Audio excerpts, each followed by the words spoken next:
것으로부터 나는 것이 아니냐. 너희는 욕심을 내어도 얻지 못하여 살인하며 시기하여도 능히 취하지 못함으로 다투고 싸우는도다. 너희가 얻지 못함은 구하지 아니하기 때문이요 구하여도 받지 못함은 정욕으로 쓰려고 잘못 구하기 때문이라. 아멘. 오늘은 야고보 사도가 1장 5절에 흩어져 있는 유대 기독교인들에게 하고 있는 명령, 지혜가 부족하고 후이주 꾸짖지 아니하시는 하나님은 명령이 아닙니다. 근데 1장 5절에서 명령은 딱 한 가지입니다. 현재 명령. 그게 뭡니까? 구하라. 이 구하라는 말이 현재 명령입니다. 그래서 야고보 사도가 하고 있는 이 구하라고 하고 있는 말의 명령, 이 명령이 무슨 의미를 가지고 있는가를 우리가 좀 살펴가고자 합니다. 우리가 이렇게 올 한 해 가운데 저와 우리의 수원교회가 각자의 삶의 자리에서 예배면 예배, 가정이면 가정, 사업이면 사업, 일터면 일터, 이웃과의 관계면 관계 속에서 공의를 심고 인애를 거두는 호세아 10장에 나와 있는 삶을 살아가기를 힘쓰고 있다고 생각합니다. 그래서 그게 하나님을 찾는 겁니다.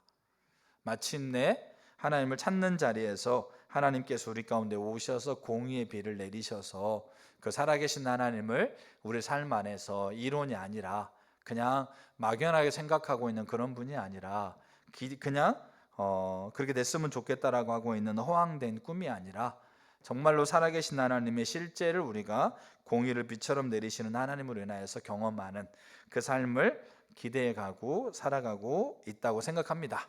그렇게 잘 살고 계실 거라고 생각하고요.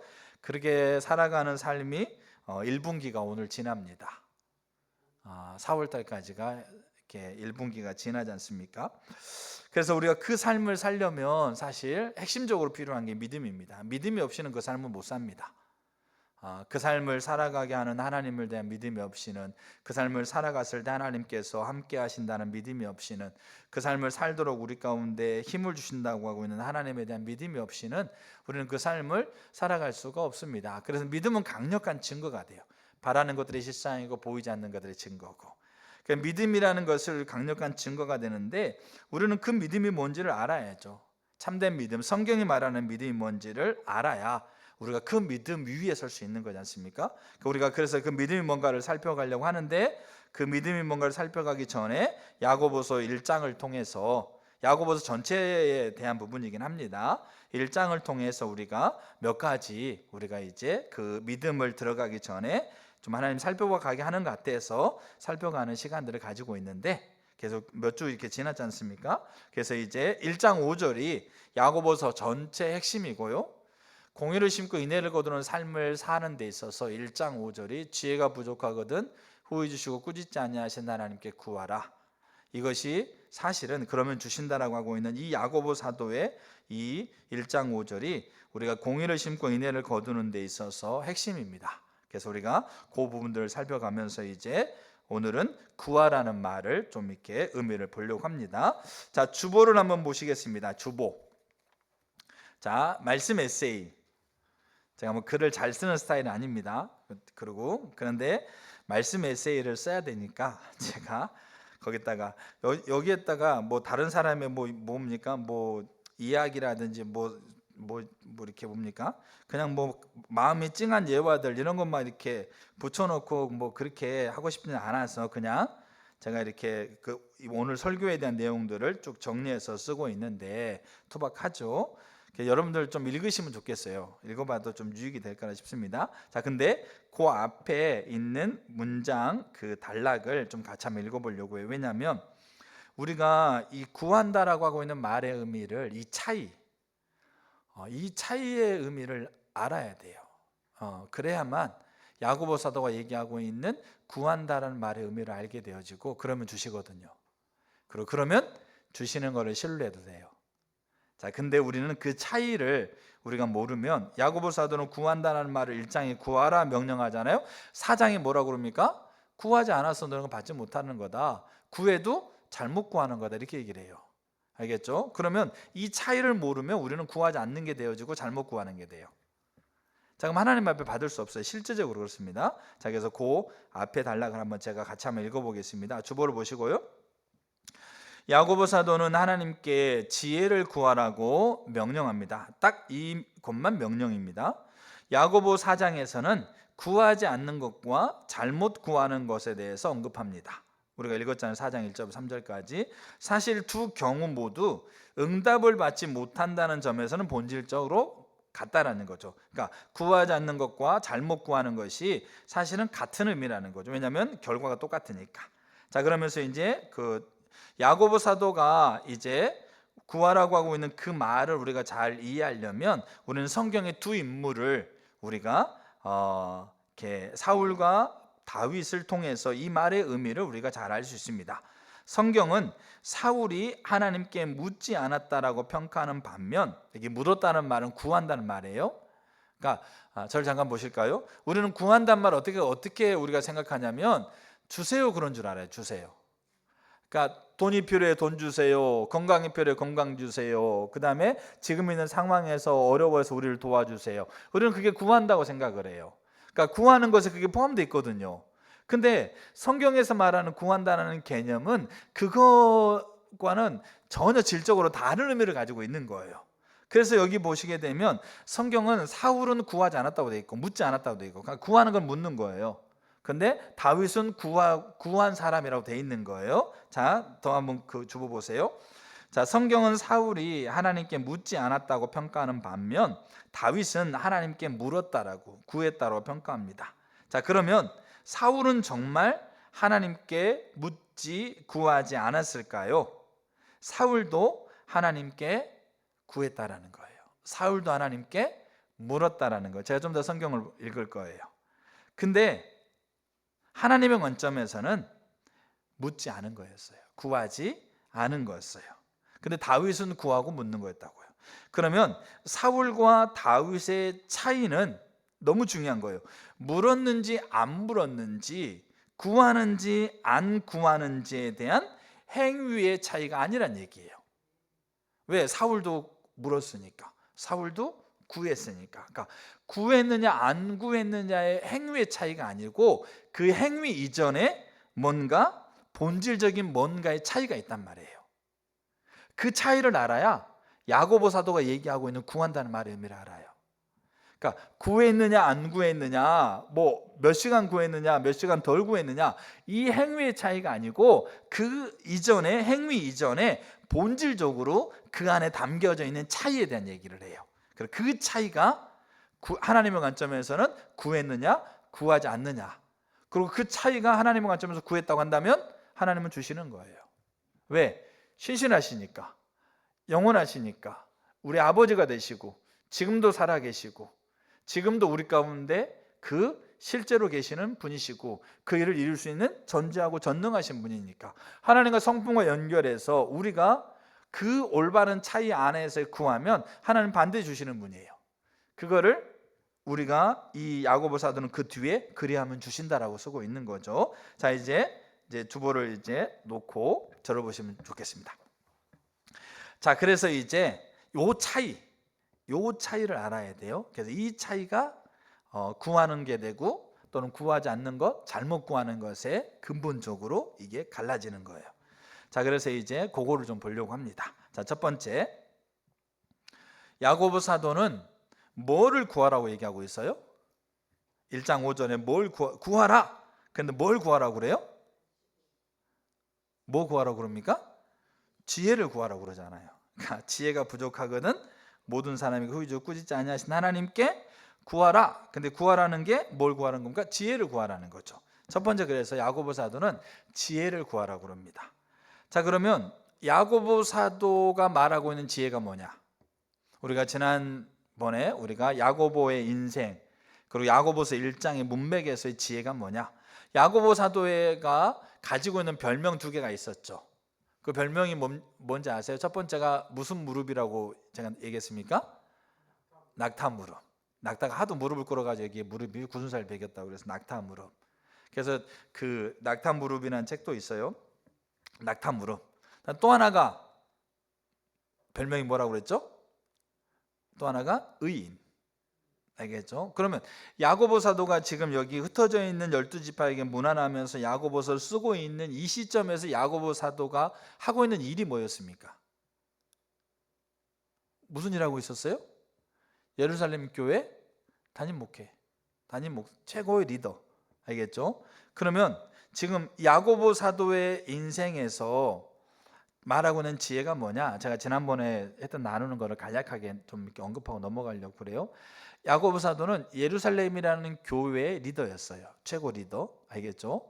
그러면 예루살렘 교회는 하나님이 이 땅에 세워놓으신 교회의 가장 첫 번째 교회예요.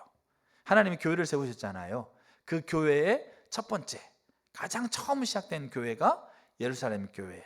그 예루살렘 교회가 그 앞에 세워졌던 교회로서는 이스라엘 백성이고, 그래서 예수님 안에서 그 일이 성취되어지고 예수님 안에서 이제 한 백성이 세워진 새 이스라엘인데 그게 교회거든요. 그 교회가 역사상에 딱 등장했던 첫 교회가 예루살렘 교회예요. 예루살렘 교회는 모든 교회의 전신과도 같아요.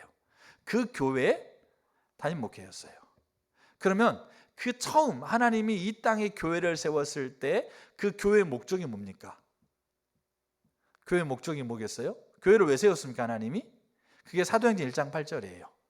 성령이 너희 가운데 임하시면 예루살렘과 온 유대와 사마리아와 땅끝까지 이르러 뭐가 되라? 내 증인되라. 증인되라는 말은 뭐겠어요? 예수님을 드러내라, 예수님을 영화롭게 하라, 이 말이거든요. 그 말은 뭐냐면 예루살렘 교회는 하나님이 세운 교회의 첫 번째 교회예요. 역사상에서 첫 번째예요. 그럼 그 교회의 목적은 하나님을 드러내는 거예요. 그렇기 때문에 야고보가 말하고 있는 지혜는 사변적이거나 이상적이거나 뭐 생각을 풍성히 하는 그런 류의 것이 아니에요.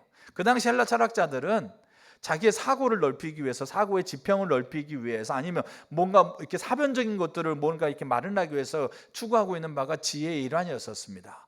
근데 이 야고보가 얘기하고 있는 지혜는 그게 아니에요. 철저하게 뭡니까? 철저하게 실천적인 거였어요.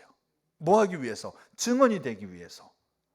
하나님을 내 삶에서 내가 뭘 해야 돼, 어디 가야 돼, 누구를 대해야 돼, 뭘 결정해야 돼, 어떻게 뭘 사야 돼, 어떻게 사람을 대해야 돼, 이렇게 하고 있는 철저하게 실천적이었다고요. 뭘 위해서? 증언의 삶을 위해서. 예수님을 드러내고 예수님을 영화롭게 하는 것에 의해서 철저하게 그 일을 위한 실천적인 거였어요. 근데 이 실천이 하나님 뜻과 연결되어 있는 거예요. 하나님의 뜻을 알아서 그 뜻대로 내 삶에서 그 어떤 것, 자리마다 상황이 다르니까 제가 어떤 것이라고 표현하고 있어요. 그 어떤 것이 돼야만 누가 드러나니까? 하나님이 드러나니까요. 하나님이 영화롭게 되어지고 나를 통해서 예수님이 증언되어지니까. 그러니까 야고보 사도가 얘기하고 있는 지혜는 정말로 하나님의 뜻을 알아서 실제적으로 내가 어떻게 돼야 돼, 뭘 해야 돼, 어떤 감정을 가져야 돼, 어디로 가야 돼, 언제 가야 돼, 뭘 사야 돼, 이런 것들에 대한 가장 실천적인 거였어요. 야고보 사도가 얘기하고 있는 지혜는. 그리고 야고보서 1장의 문맥 속에서 야고보는 이 지혜를 누구한테 구하라고 그러냐면 흩어져 있는 자들. 흩어져 있는 자들은 누구겠어요? 바로 교회로서 흩어져 있는 거죠. 모여있는 공동체가 교회고 각자 개인이 하나님이 거하시는 성전이니까 교회로 흩어져 있는 거예요. 흩어져 있는 자들, 똑같이 야고보 사도는 예루살렘이라는 교회를 리더하고 있으면서 교회 똑같은 동일 본질의 교회로 흩어져 있는 자들. 그럼 이들도 똑같이 목적이 뭐겠어요? 흩어져 있는 로마 전역 아래서, 아니 로마가 세계를 지배하고 있으니까 그 로마 전역 아래 흩어져 있는 건 마찬가지잖아요. 안디옥, 뭐 갑바도기아, 뭐 이런 이 산간 벽지로 흩어져 있는 거잖아요. 그 핍박을 피해서 흩어져 있는데 교회로 흩어져 있다고요. 그럼 그들의 목적은 뭡니까? 거기에서 어떻게 정착해가지고 어떻게 좀 이렇게 뭡니까? 잘 일을 해가지고 거기에서 이렇게 잘 먹고 거기에서 평안하고 안정된 삶을 사느냐, 이게 목적이 아닌 거예요. 그들이 교회로 흩어졌기 때문에. 그렇기 때문에 그들은 교회로서의 예루살렘 교회의 목적과 똑같은 목적을 가지고 그 자리에 있다는 거죠. 그게 야고보서 1장에 명확하게 이 편지를 받고 있는 수신자들을 ht어져 있는 유대 기독교인들이라고 표현하고 있는 거죠. 그들이 흩어져 있는 자리에서 그들은 뭘 해야 됩니까? 예수를 영화롭게 해야 돼요. 그러면 그 자리에서 오늘은 이 사람 만날 때 어떻게 해야 되고, 어떤 감정을 가져야 되고, 어떻게 결정해야 되고, 뭐 해야 되지, 무슨 일을 해야 되고, 어떻게 뭐 사야 되고, 어디로 가야 되고, 언제 가야 되고, 왜 가야 되지, 이런 것은 가장 실천적인 거. 왜? 하나님의 뜻을 알아 그 삶의 자리자리에서 그 일들을 하면 하나님이 드러나니까. 그러니까 야고보 사도가 얘기하고 있는 지혜는 강력하고 가장 실천적인 거예요. 사변적인 게 아니에요. 생각의 폭을 넓히는 게 아니라는 거죠. 그 지혜를 구하라고 그래요. 그게 명령이에요. 그러면 왜 지혜를 구해야 됩니까? 우리가 왜 지혜를 구해야 돼요? 야고보 사도가 뭐라고 얘기합니까? 지혜가 없으니까, 내가 선한 것이 없어서, 내가 하나님의 뜻을 알아 그 행하는 그 어떤 것을 알 수 있는 어떠한 조건도 내게 없는 자니까. 그럼 내가 살아가는 세상도 지혜가 없으니까. 그러니까 우리는 뭘 구해야 돼요? 지혜를 구해야 돼요. 그럼 누구한테 구해야 돼요? 후히 주시고 꾸짖지 않는 하나님께 구하라고요. 후히 준다는 말은 하나 구하면 10개 주고, 구하지도 않았는데 있는 거 다 알고 막 다 주시는 그 개념이 후히 준다는 말 속에, 왜? 하나님의 사랑은 충만하니까 그 개념이 들어있어요. 근데 이 후히 준다는 말 속에 이 야고보서의 문맥을 통해 보게 되면 그 자리가 과연 후히 주신 자리가 되겠습니까?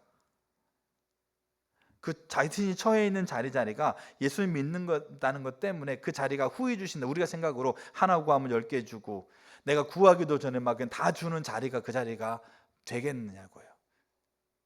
그들 삶의 현장에서. 그럼 이 말이 안 맞는 거예요, 사실은. 그렇기 때문에 후히 준다는 말이 넘치도록 하나님께서 그 일을 하시는 부분들이 포함되어 있지만, 근원적인 의미는 저는 그게 수종드는 기쁨이라고 생각해요. 바울이 이걸 잘 알잖아요. 제가 설교를 지난번에 했던 걸 잠깐 요약하는 건데, 나는 내 스스로 아무것도 할 수 없는, 나는 선함이 없는 존재다. 근데 하나님이 나를 사랑하셔서 그 은혜로 나를 하나님의 자녀 되겠다. 나는 내 입으로 하나님을 주라고 부르고 아버지라고 부른다. 그게 내 힘으로 내가 선한 거 있어서가 아니라 하나님의 사랑이었다.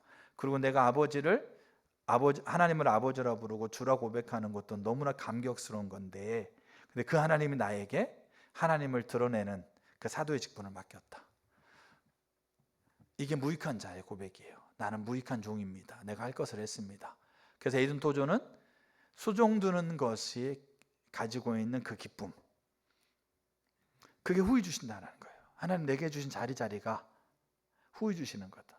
그 자리에 하나님의 이름을 부르고 하나님을 드러낼 수 있는 그 모습으로 나를 서게 하는 것 자체가 후히 주시는 거라는 거죠. 야고보 사도가 말하고 있는 그 자리가.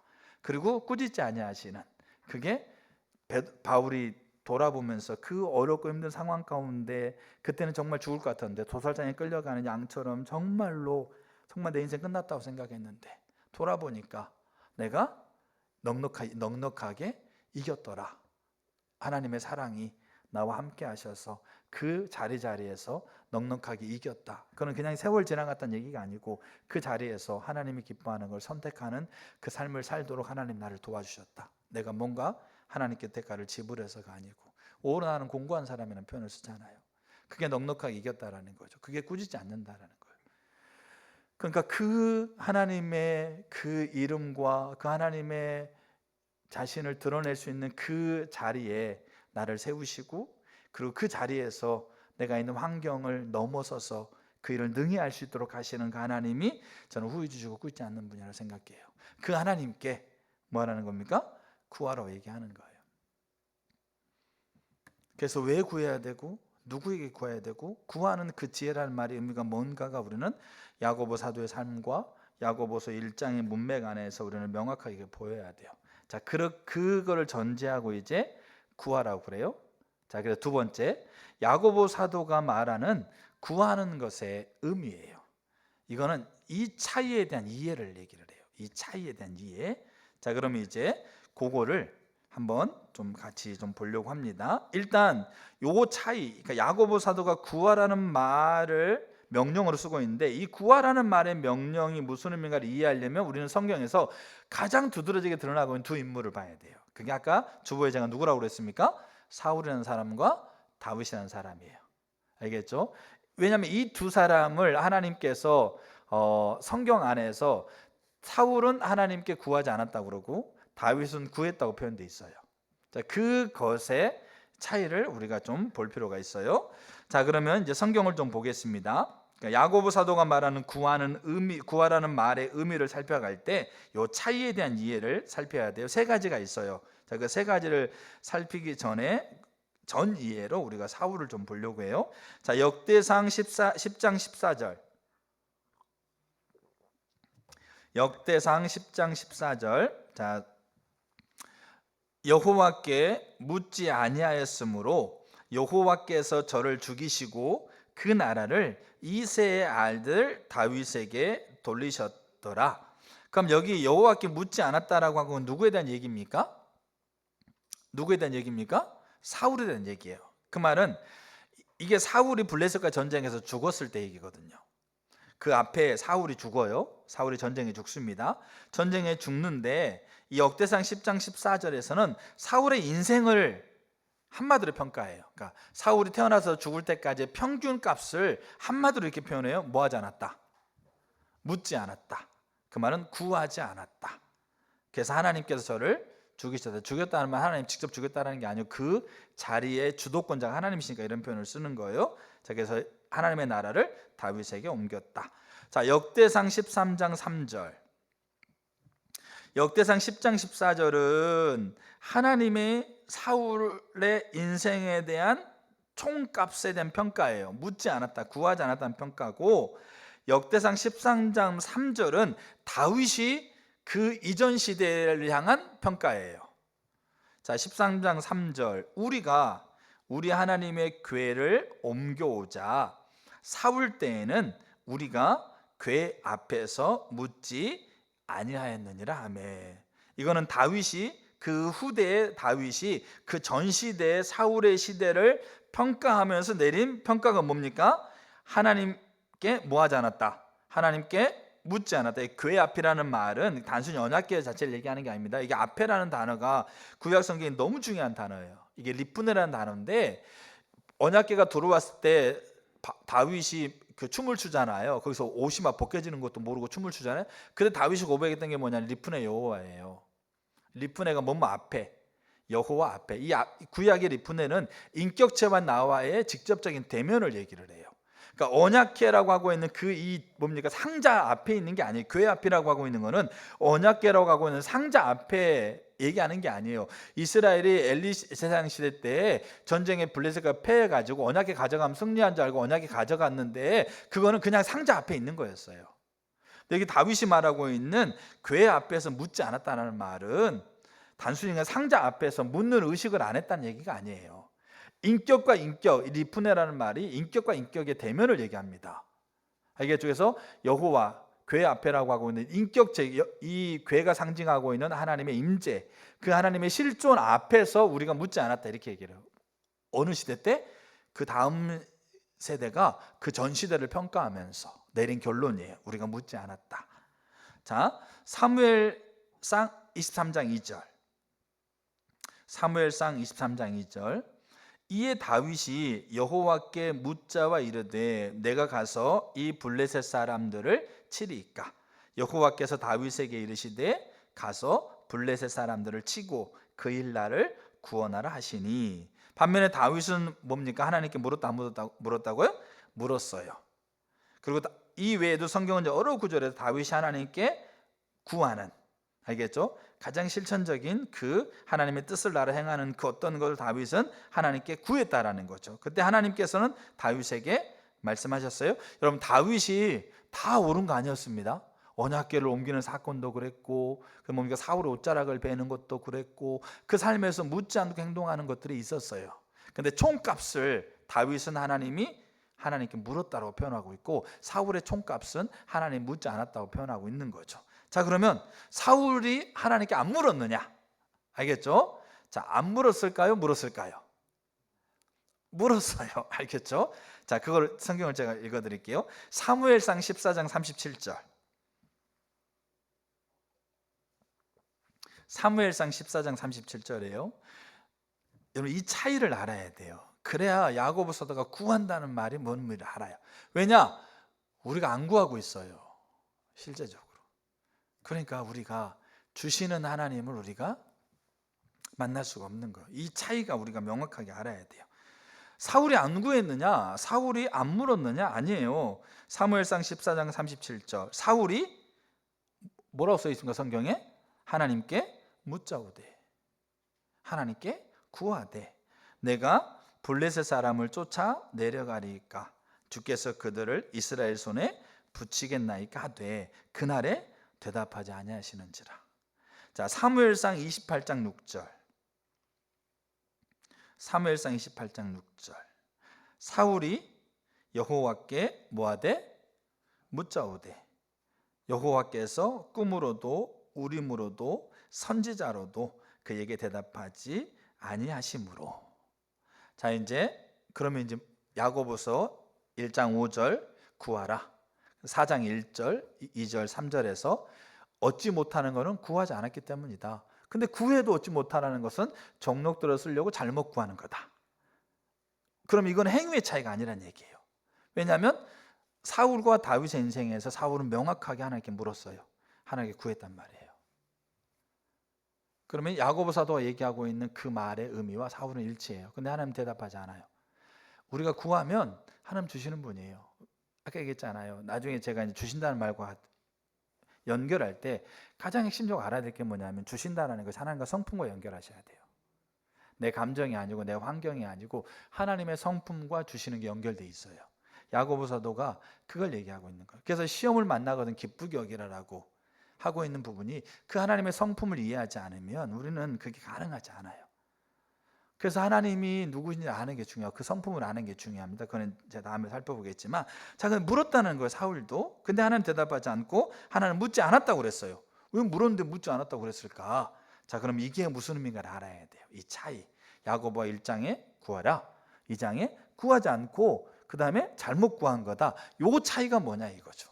구하고 안 구하고 행위의 차이가 아니라는 거예요, 명확하게. 자, 그럼 이제 사울이 구했는데 그 구할 때, 자, 요 차이를 잘 보여주는 성경이 3개가 있어요. 제가 생각할 때 이게 다 묻는 거와 연결됐기 때문에 나누는 거예요. 자, 그거를 좀 보면 요 차이를 우리가 짐작할 수 있어요. 자, 사무엘상 14장 18절. 자, 보겠습니다. 사무엘상 14장 18절은 이 사울이 블레셋과 전쟁하는 거죠. 여러분, 이거는 지금 글 띄어져 있는 거는 개역 개정 성경이에요. 제가 읽어주는 거는 현대인 성경이에요. 자, 그러면 눈으로는 개역 개정을 보시고, 여러분 성경책을 보시든지 화면을 보시고, 귀로는 제가 읽고 있는 현대어 성경을 들으세요. 그럼 차이가 보일 거예요. 어떤 차이가, 끝에 가면 결정적인 차이가 나와요. 18절. 그때 사울은 아히야를 보고 하나님의 궤를 이리 가져오시오 하였다. 이 당시에 하나님의 궤는 이스라엘 백성 가운데 있었다. 19절. 그런데 사울이 제사장에게 말할 때 블레셋 군의 진지에서 요란한 소리가 점점 더 크게 들려왔다. 그래서 사울은 여호와께 물어볼 필요도 없소, 그만두시오 하고 제사장에게 말하였다. 요게 저기 내 손을 거두라가고 있는 말을 현대성이 이렇게 표현하고 있어요. 자, 이게 무슨 말이냐면, 사울이 블레셋과의 전쟁을 하면서 전쟁을 승리할 전략과 전술을 누구한테 묻기로 했어요? 누구한테 묻기로 한 겁니까? 하나님께 묻기로. 그 당시에 언약궤, 원래는 실로의 언약궤가 보관돼 있었는데, 요때는 왜 그런지 몰랐는데 사울이 언약궤를 가져온 거잖아요, 전쟁터에. 그리고 제사장이 딸려왔어요. 여기 나오고 있는 여기 아히야가 그 당시 제사장이에요. 딸려왔어요. 그래서 언약궤를 관리하고 있었겠죠. 근데 전쟁하고 있을 때 전쟁의 가장 전략 전술, 여러분 전쟁의 전략 전술은 우리가 아시잖아요. 그냥 사변적이고 이상적이고, 그다음 뭡니까? 생각의 지평을 넓히는 그런 개념이 아니죠. 어떤 하나의 전략과 전술이 승패에 가장 결정적으로 차지할 수 있는 거고, 뭘 하느냐에 따라서 내가 지고 이기고가 결정될 수 있는 가장 실천적인 거잖아요. 그것을 하나님의 궤를 가져와서 물으려고 한 거예요. 그래서 제사장한테 이제 사람 보내서 언약궤 가져와라, 내가 언약궤에서 묻겠다. 이렇게 얘기한 거잖아요. 근데 그렇게 보내놓고 이제 이 제사장 언약궤를 가져오고 있는 그 상황에서 어떻게 뭐가 있었냐면 블레셋 진영에서 막 소란이 생기는 거지. 막 두구두구 막 성경이 다 읽지 않았는데 여기 14장 보면 요나단이 거기 들어가 가지고 거기에서 난리를 친 거예요. 쉽게 말해서. 그러니까 전쟁에서 이 전쟁의 분위기가 있잖아요. 그 사령관은 그걸 좀 알잖아요. 우리가 뭐 경기도 그렇고 뭔가 분위기가 있잖아요. 거기서 뭔가 하면 이렇게 하는 분위기가 있는데 블레셋 진영에서 막 수근수근거리는 막 소란이 있단 말이죠. 그러니까 사울이 딱 느꼈을 때는 전쟁의 승리를 위해서 언약궤를 물으려고 그랬는데 블레셋 진영이 소란하는 걸 통해서 이 전쟁의 분위기가 지금 전세가 어떻게 된 거예요? 자기 나라 이스라엘이 승리할 수 있는 그 분위기가 이렇게 딱 돌아가고 있는 게 사울에게 딱 느껴진 거예요. 그럴 때 사울이 뭐라고 그랬어요? 언약궤 가져올 필요 없어. 왜? 전쟁의 분위기가 바뀌었거든요. 그러니까 언약궤 가져올 필요 없어. 제사장들한테 가져오지 말라고 얘기를 해요. 우리가 정말로 우리 삶이 어렵고 힘들잖아요. 죽을 것 같잖아요. 그럼 뭐예요? 도와주세요. 하나님 도와주세요. 하나님 정말 어떻게 해야 돼요? 이거 어떻게 해야 돼요? 그렇게 하는데 조금 살만하면 어떻게 합니까? 물어 안 물어요? 안 묻잖아요. 이거예요.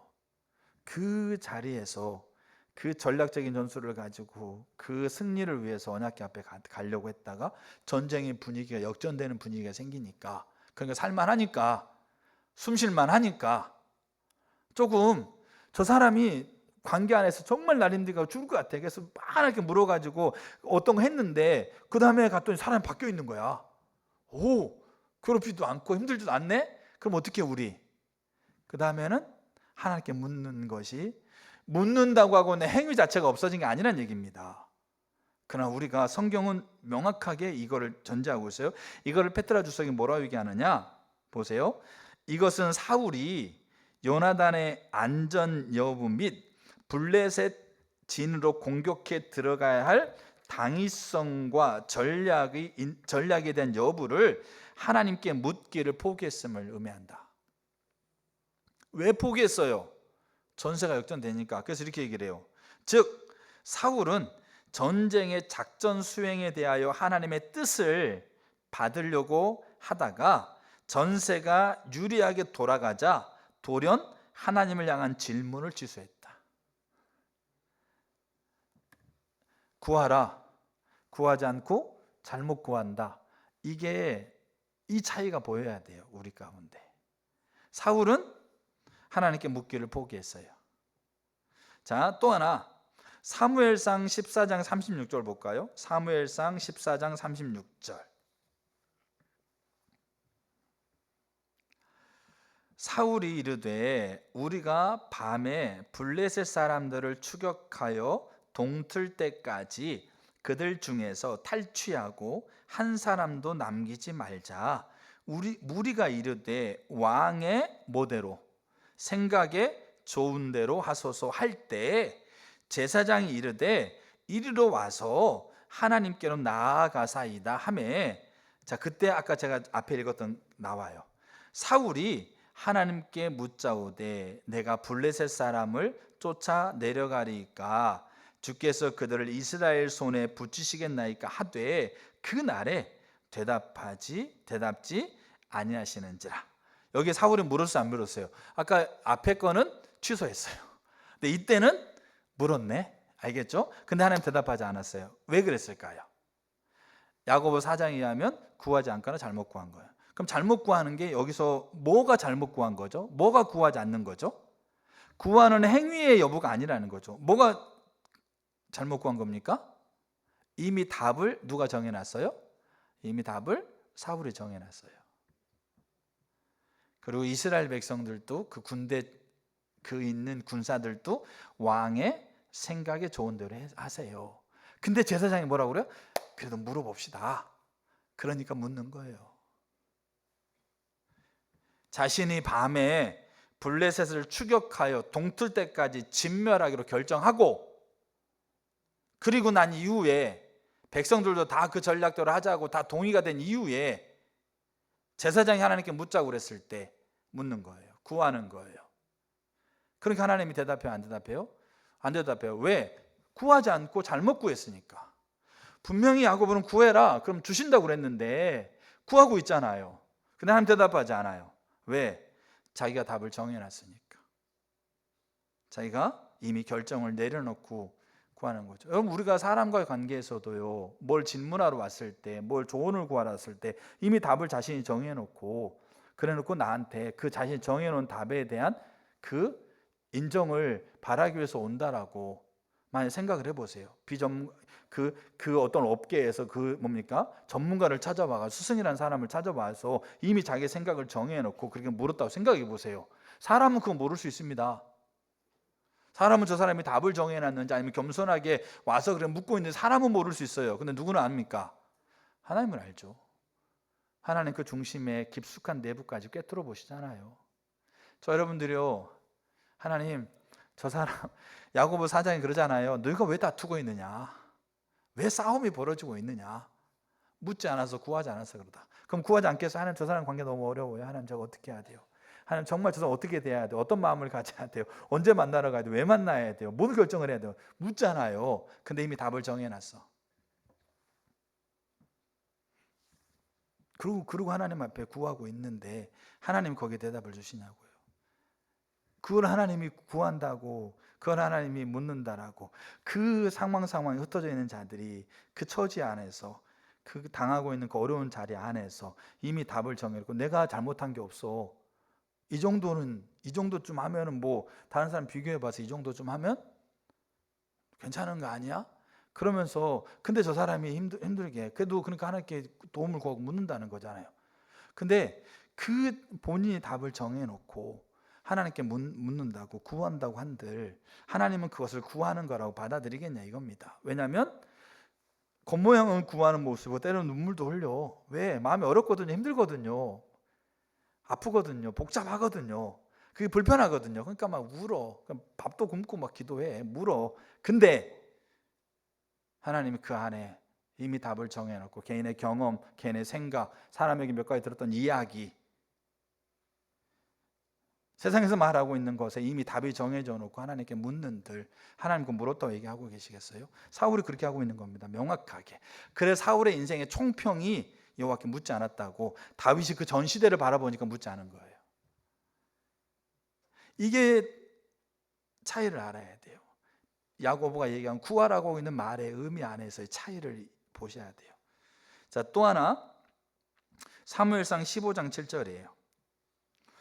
이 사무엘상 15장은 하나님이 사울에게 마지막 기회를 주시는 거예요. 사울이 하나님께 물으면, 하나님께 구하면 하나님께서 사울을 용서하셔서 회복하겠다는 마지막 기회예요. 자, 근데 사울이 하윌라에서부터 7절 애굽 앞 술에 이르기까지 아말렉 사람을 치고 아말렉 사람의 왕 아각을 사로잡고 칼날로 그의 모든 백성을 진멸하였으되 사울과 백성이 아각과 그의 양과 소의 가장 좋은 것 또는 기름진 것과 어린 양과 모든 좋은 것을 남기고 진멸하기를 성경 뭐하지 않는다고 되어 있어요? 즐겨하지 않는다고 되어 있습니다. 누가요? 사울과 백성이. 나중에 사울이 사무엘한테 얘기할 때는 자기를 빼요. 교묘한 겁니다. 사울이 사무엘에게 변명할 때는 자기를 빼요. 근데 성경은 명확하게 사울도 즐겨하지 않았어요. 그러면 다른 거를 즐거워했다는 얘기예요. 그게 뭐겠어요? 왕을 살리고 살찐 짐을 살리는 걸 즐거워했다는 얘기예요. 하나님의 명령이 아니고. 자, 12절 좀 띄어서 사무엘이 사울을 만나려고 아침에 일찍 일어났더니 그 전날 사무엘이 밤새 사울에서 기도합니다. 근데 하나님께서 기도 그만하게 하세요. 왜냐하면 이미 하나님 뜻을 돌이켰거든요. 그래서 사울이 아침 일찍에 사무엘 만나러 가요. 근데 사울이 없어. 어디 가냐 그랬더니 벌써 가버렸대. 자, 근데 뭐하고 갔는지를 얘기해줘요. 여기 보세요. 어떤 사람이 사무엘에게 말하여 이르되 사울이 갈멜에 이르러 자기를 위하여 기념비를 세우고 발길을 돌려 길갈로 내려갔다 하는지라. 여기 우리가 보시게 되면 그리고 이 장면 이후에 여기 사무엘상에서 뭐라 얘기하느냐면 그가 구했는데도 하나님께서 응답하지 않는 걸 얘기를 하고 있어요. 그럼 여기 잘 보세요. 여기서 봐야 될 게 뭐냐면 사울이 진짜 즐거워하는 게 뭐였습니까? 사울이 진짜 좋아하는 게 뭐였습니까? 하나님이었습니까? 하나님의 뜻이었습니까? 아니면 자기의 명성과 그 다음에 자기가 보기에 좋은 것, 즐거워하는 것을 취하는 게 자기가 즐거워하는 거였습니까? 여기 사울은 자기가 안 했다고 얘기를 합니다. 백성들 그렇게 하니까 내가 그렇게 할 수밖에 없었다라고 그렇게 얘기합니다. 나중에 뒤에 성경 15장 읽어보세요. 근데 성경은 명확하게 사울과 그 백성이 즐거워하지 않았다고 그랬어요. 그럼 즐거워하는 게 뭐였냐? 왕을 남기고 그 살찐집을 남긴 게 뭐였습니까? 왕을 왜 남겼어요? 그 당시에 전쟁이 끝나면 그 왕을 잡아서 모든 백성들 앞에서 왕 목을 쳤거든요. 그러면 모든 백성들이 그 전쟁의 승리자인 누구에게 영광을 돌리게 되겠어요? 그 왕에게 찬사와 영광을 돌립니다. 그래서 아각을 잡아가지고 그 자리에서 이 백성들 앞에서 목을 치잖아요. 근데 여기를 뭐라고 돼 있냐면 여기를 그리고 사무엘이 왔을 때 사울이 그 여기 뭡니까? 갈멜에서 떠났는데 떠날 때 뭐 세워놓고 떠났어요? 기념비 세워놨잖아요. 전승비.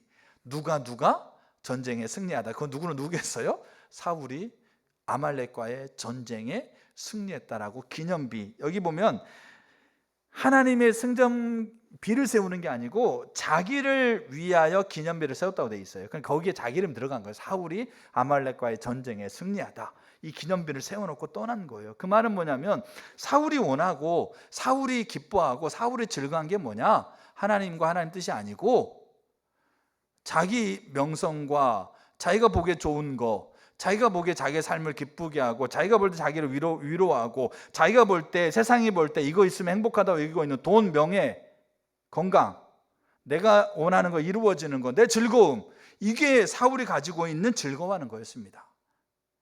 그 즐거워하는 거를 가지고 사울이 하나님께 물어요.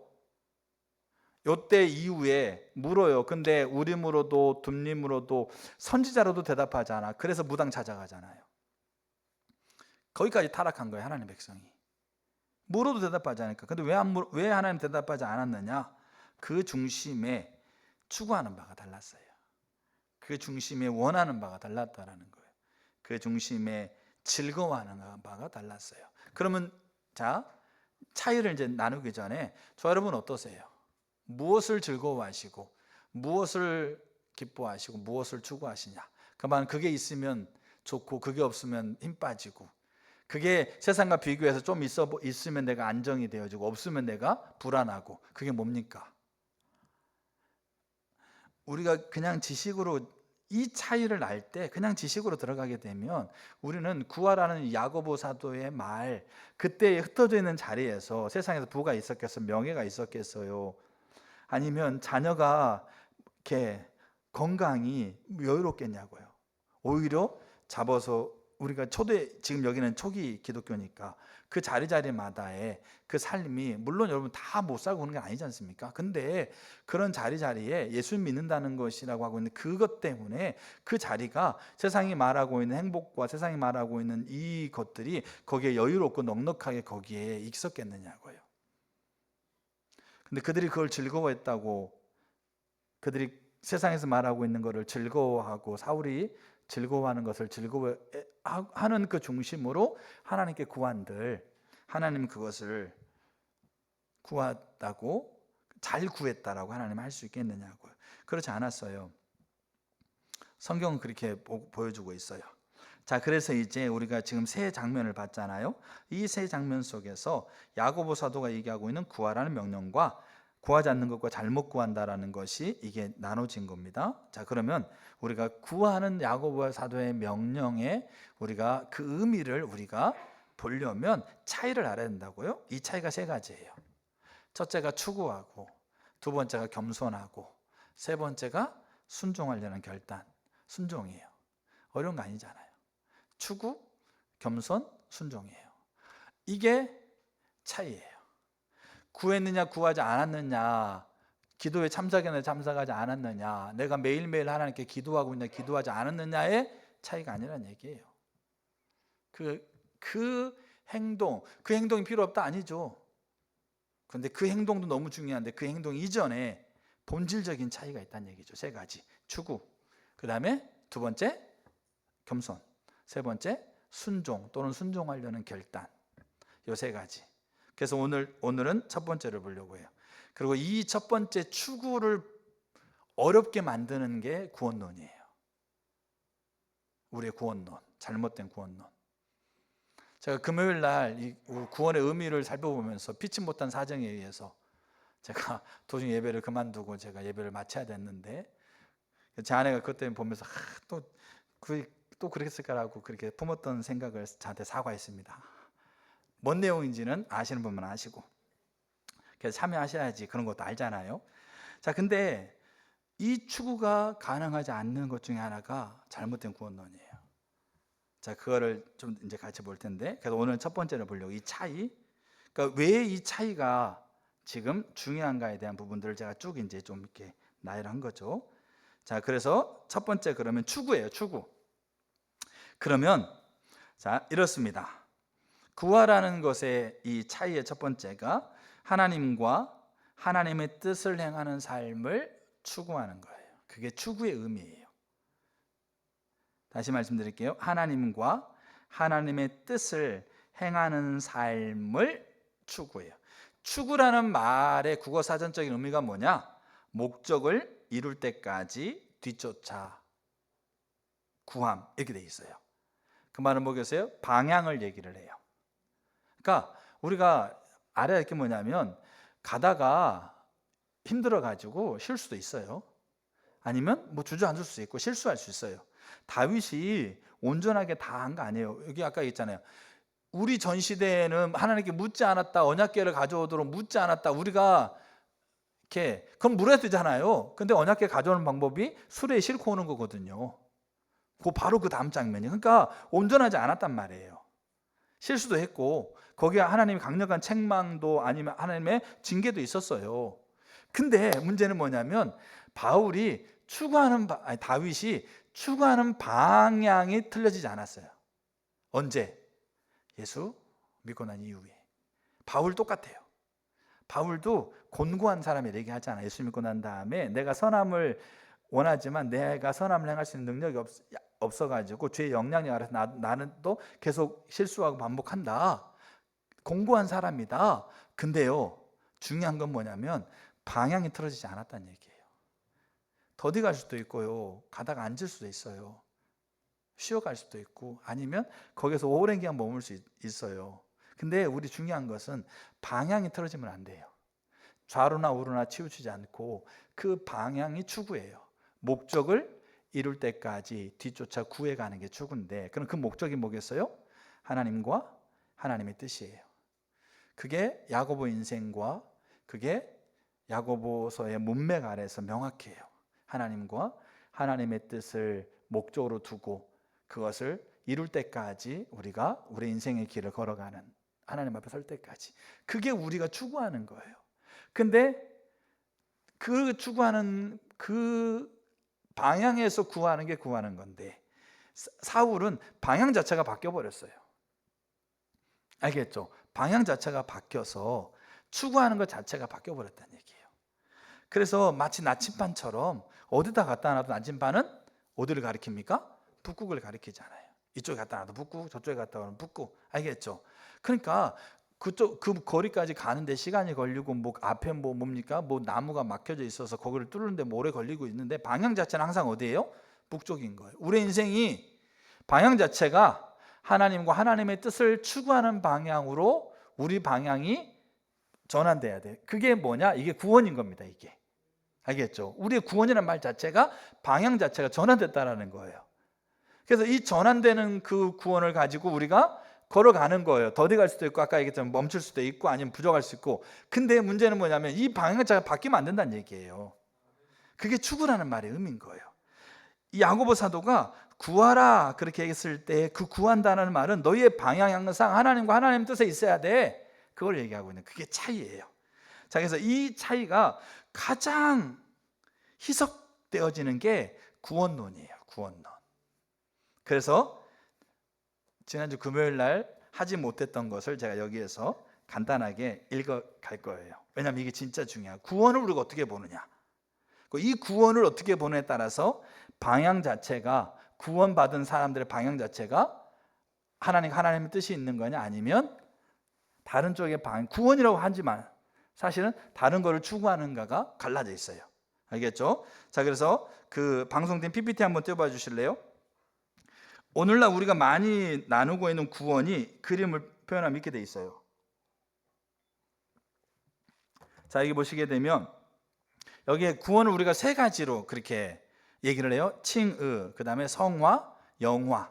칭의는 뭐냐면 의롭다고 칭해 주는 거예요. 이건 법적인 용어거든요. 그러니까 법에서 네가 무죄다라고 그렇게 결정 내려주는 거예요. 칭의, 네가 죄가 용서되었어. 넌 나의 자녀야. 너는 하나님의 모든 것을 너에게 누릴 수 있는 그 유업이 너에게 주어졌어. 이렇게 한 게 칭의예요. 성화는 뭐예요? 이제 구원받는 자로서의 삶을 살아가는 걸 얘기를 해요. 그리고 영화는 그 하나님 나라에서 이제 우리가 지옥에 가지 않고 하나님의 나라에서 영원토록 하나님과 함께 살아가는, 천국에 사는 것을 영화라고 그렇게 얘기를 해요. 근데 오늘날 구원론에 대해서 얘기하면서 우리는 이거를 단계로 우리가 얘기를 해요. 단계. 알겠죠? 자, 그래서 그림 보시고 제가 읽어볼게요. 오늘날 일부 목회자들과 성도들은 구원을 세 가지 단계로 이해합니다.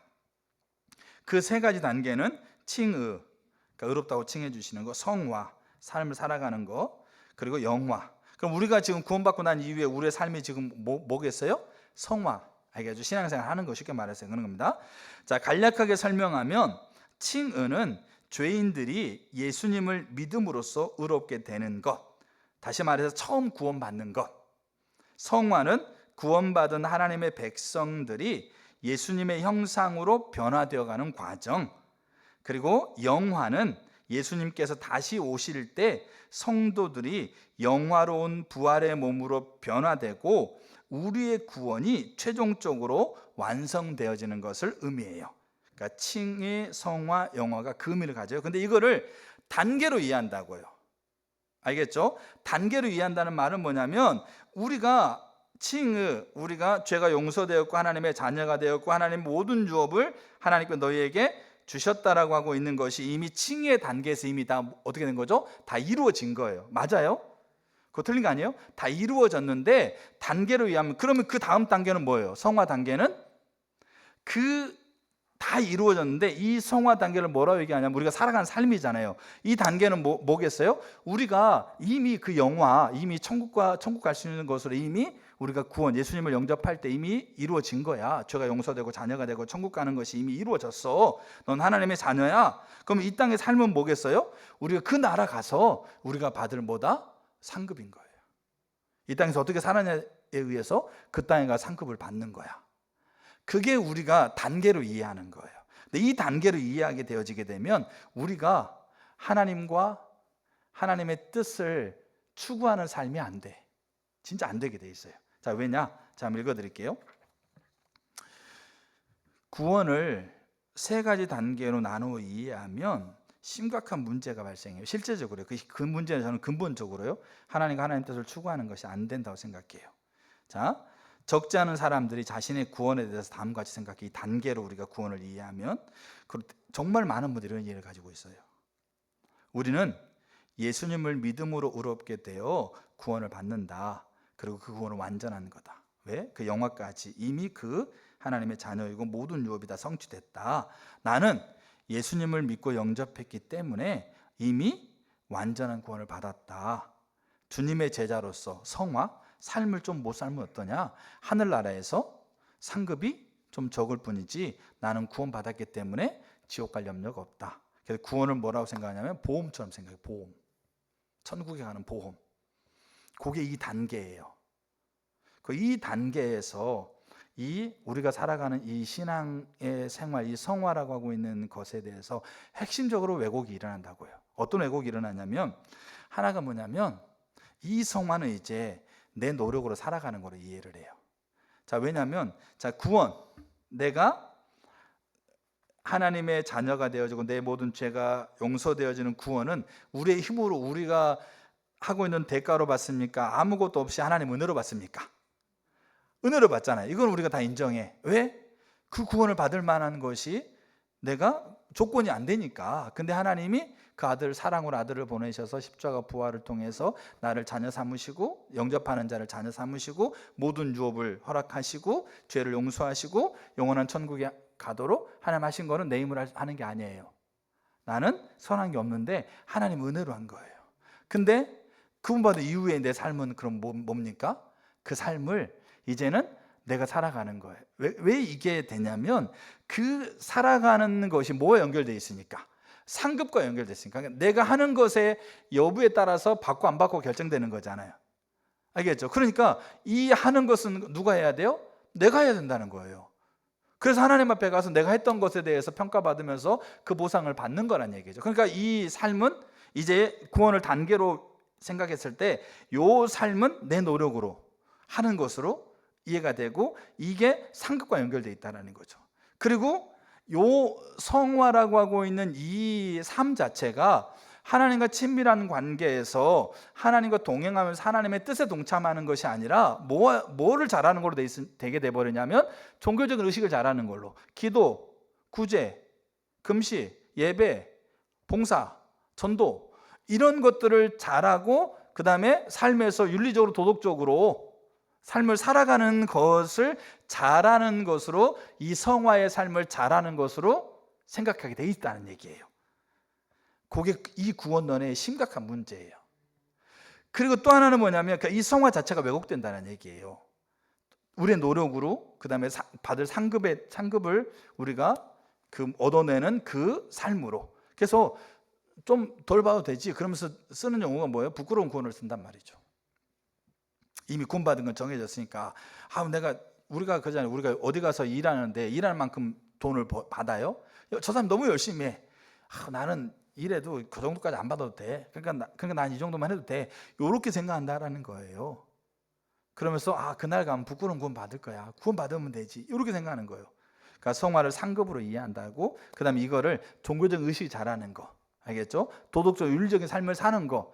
종교적 의식과 도덕적인 윤리와 의무를 하는 것이 성화의 핵심입니다.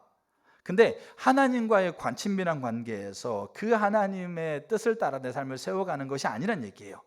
그리고 이 성화가 뭐와 연결되냐면 신앙생활 잘하면 그 다음에 따라오는 말이 뭔지 아세요? 열심히 하면 뭐 받는다? 복 받는다는 거죠. 그 복은 뭘까요? 하늘에 속한 신령한 복이 아니고 이 세상에서 누리는 복을 얘기를 합니다. 세상이 복이라고 얘기하고 세상이 이렇게 가치 있고 행복하다고 여기는 것과 이 성화가 연결되어 있어요. 그 삶을 잘 살면 하나님 복 주신다. 그 복이 하늘에 속한 신령한 복이 아니고 이 세상에서 말하고 있는 축복과 연결되어 있어요. 그러니까 성화 자체가 알겠죠? 이게 우리 삶 가운데 핵심적이고 중요한 삶인데 그거 자체가 왜곡되어 있어요. 자, 근데 우리가 두 번째 그림 보여주세요. 구원을, 성경의 관점은 구원을 그렇게 보고 있지 않아요. 그래서 성경에서는 구원을 표현하면서 과거, 현재, 미래 세 가지 시제를 사용하는데, 그래서 우리가 이미 구원받았고 구원을 받아가고 있고 구원을 받을 거다라고 그렇게 성경은 표현하고 있어요. 명확해요. 시제는 명확합니다. 근데 이게 단계가 아니란 얘기예요. 받았으니까 받아가고 있고 받을 거다.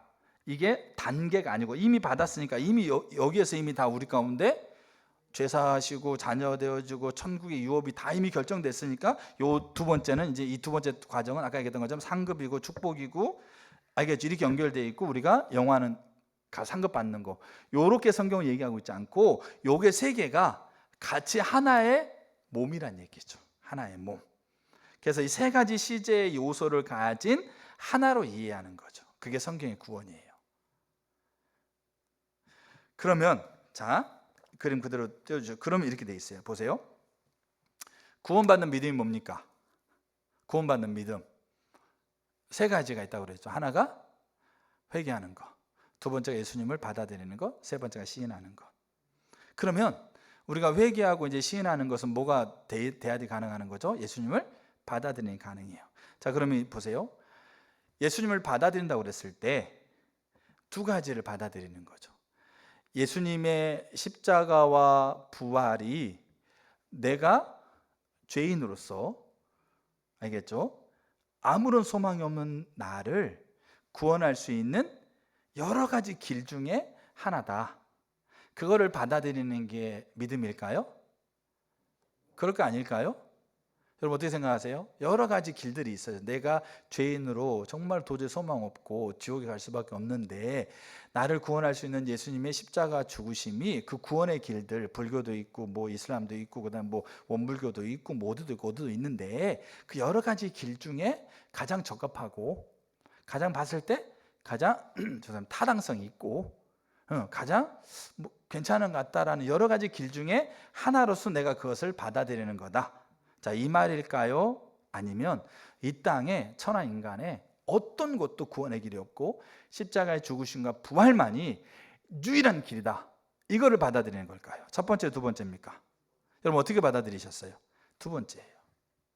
유일한 길이다. 그게 믿음인 거예요. 구원의 믿음. 두 번째, 그러면 우리는 예수님을 받아들일 때 구원자로 받아들이는 것과 함께 또 뭐로 받아들입니까? 주로 받아들이는 거예요. 그럼 보세요. 예수님이 나의 전부이고 예수님이 내 삶을 인도해가는 주가 되신다는 받아들이는 건데 이 땅에 주라고 얘기하고 있는 것들이 참 많아. 많잖아요. 근데 나름 가장 이성적으로 아까 얘기했잖아요. 구원의 게 똑같아요. 이성적이고 나름 뭐 이렇게 봤을 때 가장 주 되심이고 완전하고 알겠죠? 그 의미에서의 예수님이 나의 주님입니다라고 받아들이는 겁니까? 아니면 이 세상 어떤 것도 목적과 내 방향과 내가 추구하는 것이 아니라 오직 예수님만 나의 주님입니다라고 받아들이는 겁니까? 첫 번째가 두 번째입니까? 두 번째잖아요. 이게 구원이에요. 이게 중생이에요. 그러니까 이 중생에서 뭐가 같이 간다는 얘기죠? 이 중생에서 이 삶이 삶으로 드러나는 성화가 같이 간다는 얘기예요. 그래서 야고보 사도는 행함이 없는 믿음이 뭐라고 얘기하고 있는 거예요? 죽은 믿음이라고 얘기하고 있는 거예요. 행함으로 구원을 받는다는 얘기가 아니고 이게 중생이니까 이 삶에서는 이게 단계로 이해하게 되면 이 삶을 이거를 내가 받았어도 이 다음 단계가 상급과 이 땅의 축복과 연결되는 것을 이해하게 되면 이게 야고보 얘기하고 있는 행함을 없는 믿음은 죽은 믿음이라고 하는 말들이 이게 안 맞는다는 얘기예요. 근데 구원 자체가 여기 세 가지가 연결되는 하나의 몸이라는 거예요. 그러니까 내 구원이 진짜로 예수님을 유일한 구원자로 받아들이고 유일한 주님을 받아들였다고 한다면 내 삶에서는 당연히 뭐가 돼 있어야 하는 거죠? 하나님과 하나님의 뜻을 추구하는 삶으로 당연히 방향이 전환된 걸 얘기해요. 왜? 이게 같은 거니까. 그리고 그 삶을 방향을 바뀌지 않고 살아가는 그 삶의 끝에는 하나님 나라 안에서 하나님과 함께 누리는 게 있다라는 거죠. 그래서 두려움과 떨림으로 구원을 이뤄가라고 얘기하고 있는 거예요. 그 말은 구원을 잃어버린다는 얘기가 아니고 이게 하나니까 그런 거죠.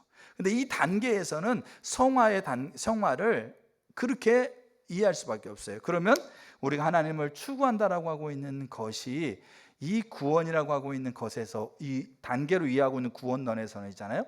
하나님을 추구하고 있는 것이 안 돼요. 실제적으로. 그래서 구원은 되는 거예요. 그래서 이 책을 썼던 저자가 너무 중요한 말을 하고 있어요. 뭐냐면 어떤 사람이 구원을 잃어버리지 않는다. 어디까지 구원이고 어디까지 구원이 않는다. 저 사람은 구원받았다, 구원받지 않았다. 우리가 천국 간증 보잖아요. 어디 가니까 뭐 어떤 사람도 목사님도 막 구원받지 못 지옥에 있다. 뭐 그런 얘기 듣잖아요. 그러니까 이 사람이 구원받았다, 구원받지 않았다. 사울이 구원받았느냐 안 받았느냐, 이스라엘 백성이 구원받느냐 안 받느냐. 그러면 뭡니까? 구원은 뭐 잃어버릴 수 있느냐, 잃어버리지 않느냐, 뭐 이런 거 있잖아요. 그러니까 여기까지 구원, 여기까지 구원이 아니다.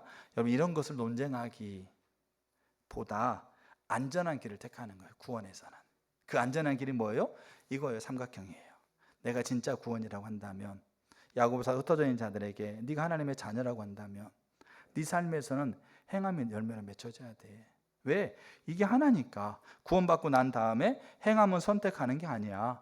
행함은 대가로 상급이라든지 그 다음에 뭐를 위해서 내가 그렇게 내 노력을 선택하고 있는 그런 개념이 아니야. 그걸 얘기하고 있는 거예요. 그러니까 이 구원론에, 그러니까 우리가 야고보 사도가 얘기하고 있는 구하라는 말에 핵심적으로 무뎌지게 만드는 게 이 잘못된 구원론이에요. 이 구원론에서 왜곡이 일어나게 돼 있어요.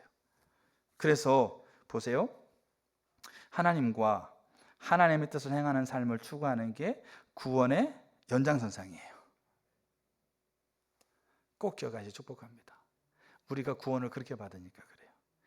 우리가 무익한 우리가 도저히 가능성 없고 선함이 없고 아무런 희망이 없는 우리가 그 유일한 십자가의 길로서 그 사랑으로 우리에게 제시하고 있는 길, 그리고 죽음을 이기시고 부활하시면서 모든 만물 전에 계셔서 만물을 창조하시고 만물을 위에 존재하고 계신 그분, 내가 그분을 내가 죄인으로 아무런 소망이 없음을 인정하고 그분을 나의 구원자와 주님으로 받아들이는 것, 그리고 그것을 시인하는 것, 그게 구원받는 믿음이에요. 여기에는 당연하게 내 삶의 방향이 하나님과 하나님 목적을 향해서 방향이 전환되어 있음이 전제가 되어 있어요. 그게 추구예요. 근데 사울은 그 하나님 겸손하기 시작했을지 모르지만 사울은 그 방향 자체가 틀어져 있었어요. 그래서 하나님 뜻을 행하는 삶을 추구해 가는 거예요. 우리가 사도행전 1장 이제 마무리하면서요. 사도행전 1장 4절 한번 볼까요? 예수님이 승천하시면서 제자들에게 하신 마지막 명령이에요. 사실은 마태복음 28장은 예수님이 살아있을 때 하신 마지막 명령, 대위임령이라고 그러잖아요. 너희는 가서 모든 족속으로. 그리고 승천하실 때 예수님의 마지막 명령은 이거였어요. 사도행전 1장 4절. 자, 사도와 함께 모이사 그들에게 분부하여 이르시되 예루살렘을 떠나지 말고 내게서 들은 바 아버지께서 약속하시는 것을 뭐하라? 기다리라. 이게 예수님의 이 땅에 승천하시기 전에 하시고 있는 마지막 명령이었어요. 근데 이들이 어디를 떠나지 말라고 그래요? 예루살렘을 떠나지 말라고 그랬어요. 예루살렘을 떠나지 않는 게 이들에게 쉬운 게 아닙니다. 그 당시에 예루살렘 도시는 굉장히 긴장감을 가지고 있었어요. 왜냐? 예수가 이제 제사장들은 예수를 이 시신을 제대로 훔쳐갔다. 알겠죠? 그리고 예수님이 40일 동안 살아 움직이고 있는 걸 보면서 이제 굉장히 긴장 상태. 그리고 이 제사장들과 빌라도도 자기가 선언했던 선언에 그것을 감춰야 되는 상황이고, 그러니까 예수 믿는 사람을 잡아서 이제 뭐 고민한다든지 뭐 거짓 신수를 받게 한다, 여러 가지가. 예루살렘이라는 도시가 굉장히 지금 예수 믿는, 예수님을 추종하는 자들에게는 굉장히 위협한 도시예요. 그래서 예루살렘을 떠나요. 다 엠마오로 가는 이들도 그래 떠난 거예요. 근데 예수님이 예루살렘 떠나지 말라고 그래. 차라리 저기 갈릴리 저기 그 긴장돼 있는 그 엄청나게 지금 위험한 곳을 떠나서 저기 가서 모여 있어라. 그러면 괜찮은데 예수님이 뭐라고 그래요? 정확하게 장소를 지정해요. 예루살렘. 근데 거기에 마가다락방에 몇 명이 모여 있어요? 최소 120명이 모여 있잖아요. 그럼 120명이 모여 있는 곳이 사람들에게 노출될까 안 될까요? 가능성이 굉장히 많죠. 근데 그 한 곳에 모여 있는 거죠. 그들이. 그리고 기다리는 거예요. 뭐를 기다리겠어요? 성령의 임함을 기다리는 거예요. 여기 아버지께서 약속하신 건 성령이에요. 성령의 임함을 기다려요. 그럼 언제까지 기다릴 겁니까? 임할 때까지 기다리는 거예요. 다행히 언제 임해요? 오순절날 임해요. 오순절은 이스라엘 절기상 6월절이 있고 오순절이 있습니다. 6월절에서 50일째 되는 날이 오순절이에요. 알겠죠? 그럼 예수님이 언제 십자가에 죽으셨어요? 6월절에 죽으셨어요. 그리고 안식 후 첫날 이제 부활하셨죠? 그럼 며칠 동안 세상에 계셨어요? 40일 동안 있었어요. 그러니까 한 대략 잡으면 43일 정도, 넉넉하게 잡아도. 그래서 이들이 바로 그 6월절 다음에 오순절이니까, 그 다음이 아니고 다음에 오순절이니까 최소 7일에서 최대 10일이에요. 예루살렘에 머무는 기간이. 그러니까 성령이 임할 때. 근데 그들은, 우리가 성경에서 우리는 이야기를 들으면서 결론을 알잖아요. 7일에서 10일 정도 머물렀다. 우리가 알잖아요. 우리는 드라마를 보면 다 결론을 아는 거죠. 저 사람 범인인 거 알잖아요. 근데 그들은 알아 몰라? 모르는 거예요. 언제까지? 올 때까지. 얼마나 그 예루살렘은 진짜 막 다 죽이려고 하고 있는 상황인데 그 언제까지 기다리는 거예요? 근데 올 때까지 기다리는 거예요. 근데 오순절날 성령이 임하죠. 불에 같이 갈라지는 그 사도행 2장에 나오잖아요. 그러면 기다리는 동안 그들이 뭐 했을까? 그들이 기다리는 동안 뭐 했을 것 같으세요? 성경은 두 가지 했다고 나와요. 첫째, 기도예요. 알겠죠? 모여서 기도합니다. 둘째, 마띠아를 세워요. 알겠죠? 마띠아는 누구의 자리를 대신해 세워준 사람이에요? 가룟 유다를 대신해 세워준 사람이에요. 그러니까 제가 지금 나누고자 하는 부분은 뭐냐면 기도와 마띠아를 세우는 게 함께 있다는 얘기예요. 그 말은 그들이 기다리는 동안 그들이 뭘 추구하고 있는 걸 봐야 돼요. 그러니까 그들이 기도하고 있어. 성령이 임하도록 기도하고 있는데 그것을 기도할 동안 그들은 그냥 기도만 한 게 아니었다는 얘기예요. 마띠아를 세웠어요. 그게 두 개가 같이 가요. 그게 그들이 지금 추구하고 있는 방향이었어요. 그 삶의 그 어려운 자리 안에서 언제 임할지도 모르는, 마치 로마의 지배가, 여기 야고보서가 흩어져 있는 자들에게 로마의 지배가 언제 끝날지 모르는 그 상황에서의 하나님 앞에 구하라고 하는 거 똑같아요. 그러면 그들이 방향이 추구하고 있어요. 왜냐? 마띠아를 세우는 게 베드로가 얘기합니다. 단순히 12명 중에 가룟 유다 한 명이 죽었으니까 우리가 12명 채우자 그래가지고 하는 거 아니었어요. 그럼 뭐 했느냐? 잘 봐야 될 게 뭐냐면 그 사도행전 1장 후반절을 보게 되면 하나님께서 우리를 예수님을 통해서 제자 삼아서 예루살렘과 유대와 사마리아 땅끝까지 증인된 삶을 하나님께서 우리에게 맡기셨다. 이 사명을 감당함에 있어서 가룟 유다가 배반해서 성경에 말하고 있는 그 약속처럼, 예언처럼 가룟 유다의 배반으로 그가 타락했다. 근데 우리는 뭐 해야 된다? 우리는 이 하나님의 뜻과 목적을 향해서 우리가 지금 이 제자 중에 한 명을 우리가 세워야 된다. 이게 목적인 거예요. 단순히 12 중에 한 명 빠지니까 한 명 채우자는 얘기가 아니었어요. 그러면서 단독 후보가 나옵니까? 다수 후보가 나옵니까? 2명 나오죠. 후보가 2명 나오잖아요. 한 명을 채워야 되는데 추천한 후보는 2명이에요. 그럼 뭐 해야 돼요? 그래서 뽑아야 되잖아요. 그때 무슨 방법을 뽑습니까? 제비를 뽑는단 말이에요. 그럼 제비를 뽑을 때 가장 실천적이잖아요. 지금 뭡니까? 가장 구체적이고 어떻게 해야 될지, 어떤 방법으로 누굴 뽑아야 될지 가장 실천적인 거잖아요. 근데 그거를 누구한테 맡기는 거예요? 하나님께 맡기는 거예요. 그 말은 뭐겠어요? 그들이 구한 거라는 얘기죠. 구하고 그들이 제비를 뽑게 해가지고 뽑힌 사람이 마띠아예요. 그 말은 뭐겠어요? 그들이 지금 기다리라고 하고 있는 자리에서 그들은 그들의 삶의 방향이 하나님과 하나님 목적을 추구하는 것을, 그들의 삶의 방향이 그들이 있다는 얘기인 거죠. 그리고 그 방향에서 하나님의 그 자리에서, 그 상황에서, 그 시간에서 하나님께서 그 방향에서 하나님께서 해야 될 일들을 생각나게 하는 부분들을 하나님 앞에 구하면서 그것들을 행하고 있는 거예요. 그게 기다리는 거였어요. 그게 기도랑 같이 가는 거예요. 예수님도 요한복음에 아버지께서 행하시는 것을 내게 알리신다 그러잖아요. 왜 그럴까요? 예수님이 삶이 하나님과 하나님의 뜻을 추구하고 있기 때문에 그래요. 우리가, 하나님은 우리의 삶의 소리를 듣습니다. 호세아서의 지식을 버렸다, 예레미야서의 너희들이 내 말을 듣지 않는다, 요한복음의 바리새인들에게 하나님을 사랑하지 않는다. 이 말은 우리의 말의 소리가 아니고 행동의 소리를 듣는 거예요. 다른 말로 하기는 우리가 뭘 추구하는가를 보는 겁니다. 우리가 삶으로 실제적으로 하나님과 하나님 나라를 추구하고 있는 거냐, 아니면 입으로는 하나님과 하나님 나라를 추구한다고 하면서 내가 추구하고 있는 바는, 그 속내는 세상에서 말하고 있는 사울이 즐겨하지 아니했다고 하고 있는 것을 즐거워하고 있는가? 그러면 너희가 왜 다투느냐? 그거 있으면서 내게 구하고 있으니까 하나님이 응답할 수 없다라고 얘기하고 있는 겁니다. 자, 그래서 오늘은 우리가 차이를, 야고보 사도가 얘기하고 있는 것 안에 구하라는 말 속에는 이 차이가 들어있어요.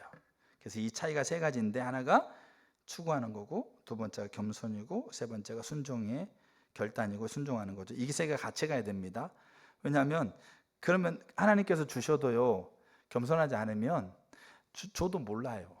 안 줬다 생각해요. 왜? 내 생각은 내 때 맞아야 주는 거거든요. 하나님 보실 때.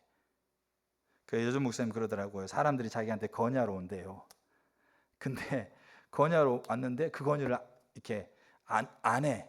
그러면 저분은 이렇게 사람 말을 안 들어. 그렇게 얘기한대요. 그건 말을 안 듣는 게 아니고, 그건 뭡니까? 건의하러 온 거를 하나님 뜻에서 분별해 가면서 결정해 가고 있는 거지. 우리는 건의를 뭐라고 그러냐? 내가 원하는 대로 안 되면 안 된다고 생각해요. 고집이야, 말을 안 들어. 왜? 내가 원하는 대로 말을 했는데 들어야 될 거 아니냐, 그렇게 생각한다고요. 왜? 다 자기의 생각과 자기의 관점과 자기의 가지고 있는 경험과 판단을 가지고 딱 있거든요. 하나님 앞에 구해도 그렇게 구해. 근데 하나님 거기 맞춰서 오면 하나님이 살아계셨다. 이 하나님 정말 하시는데? 근데 그거 아니고 다른 거 하나님께서 나한테 주시고 계시잖아요. 근데 우리는 그거 쌍그리 무시합니다. 그럼 나는 안 줬다고 그래요. 기도해도 안 된다라고. 아무리 기도해봐도 하나님 아무 음성 안 들리던데요. 왜 그럴까요? 구하지 않았거나 잘못 구했거나 똑같아요. 결과는. 결국 구하는 것의 차이가 다르기 때문에 그래요. 그래서 저 여러분들이 오늘은 이 차이에 대한 것 중에 첫 번째가 뭡니까? 추구예요. 하나님과 하나님의 뜻을, 그 뜻을 이루기까지 우리가 방향을 두고 좌로우로나 치우치지 않고 더디 갈 수도 있고요. 힘들어서 주저앉을 수 있어요. 근데 방향 자체가 틀어지면 안 돼요. 저 여러분들이 다시 한번 우리 자신들을 한번 돌아봤으면 좋겠어요. 나는 뭐를 진짜로 추구하고 있는가? 하나님 봤을 때 내가 뭐를 추구하고 있는지를 우리가 더 명확하게 좀 이렇게 살펴볼 수 있는 시간이 되면 좋겠습니다. 우리 찬양팀 나오셔서 우리